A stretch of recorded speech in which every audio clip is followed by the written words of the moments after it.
Hello everybody and welcome back to Yalan app. Are you currently having problems that you can't register or create an account on Good Coffee Great Coffee app and you want to be able to fix this? Well then this video is going to be perfect for you because actually me myself I had the exact same problem and I'm going to show you a step-by-step guide on exactly how I was able to fix it.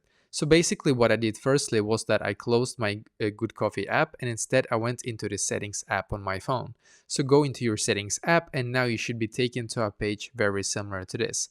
Now what you're going to do on this page is very simple. Just scroll down in here and then you're going to click on general because then you should be taken to this page right here. Scroll down a little bit again and click on storage in here.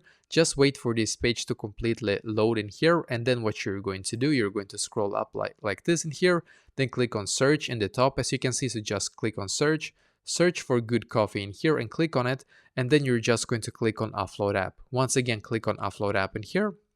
Click on the blue button here once again, and then just wait for your Good Coffee app to completely update to the latest version. So I wasn't able to create an account before, and I think that the reason why is that maybe when they launch like a new update, then it can like the last update can be, or the previous update can be really buggy, and that's one of the reasons why we cannot create an account basically. But when you update your app and it's done, you can go back and try once again. This actually fixed it for me, so I hope that this will be able to fix it for you as well.